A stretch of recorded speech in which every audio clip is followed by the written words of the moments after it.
taboo and everything. That changed. In the Second Temple period, Jews did secondary burial. So does anyone know what that means? Is that you lay out, when someone dies, you lay out the body in a tomb.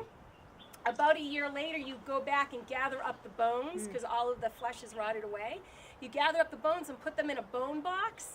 A bone box is called an ossuary, like a stone box, and usually you would then, engrave the name of the person on it. If you were wealthy, there might be designs and this, and so we found many, many ossuaries, and some of them are really ornate, and you can tell that the wealthier the family, then the more ornate the artwork on it would be. And then these are sort of stacked in the tomb. So as more and more people in the family over the ages die, you have more and more of these bone boxes in the large tomb. That goes out of fashion and everything more in the later Talmudic period. But again, at this time, when the Second Temple still stood, that was the way of burial. So here is classic family tomb. This a very large plaza here that has been carved out of the rock, which only a wealthy family would be able to do. It's clearly outside of the city. You don't have cemeteries and people being buried within the city, but it's still close to what was Jaffa Gate, that we call Jaffa Gate now, but the main gate to the city. And it has a very typical door. You see this big disc. So it's called a rolling stone, rolling tomb. So you would roll the stone to close it and roll it to open it.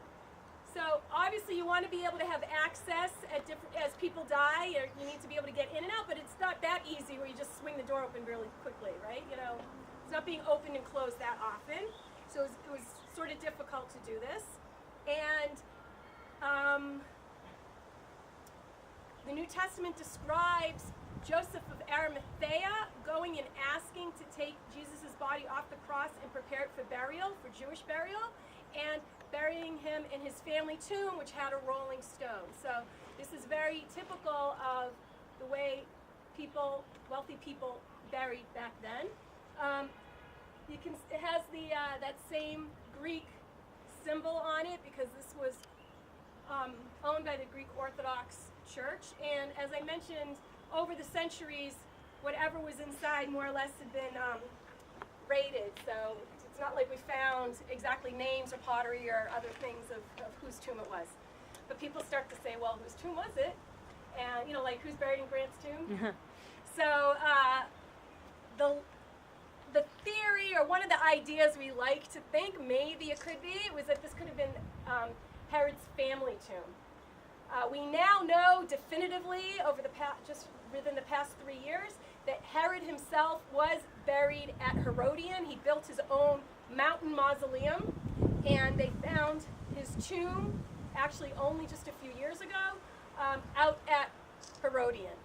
But his family, of which he had many wives and children and killed many of them as well because he was paranoid, that it could be that this was it. Again, as a wealthy family, it's directly across from that main entrance to the city, and we have yet to find conclusively Herod's palace, but Josephus and other sources mention that his palace was right at basically where the Tower of David is now and the entrance to the city. So, and he writes about how he would look out of his palace and gaze at his ancestors. So it could be that he was able to see this from there, and this could have been Herod's tomb. But chances are it's just from some other wealthy family at that time.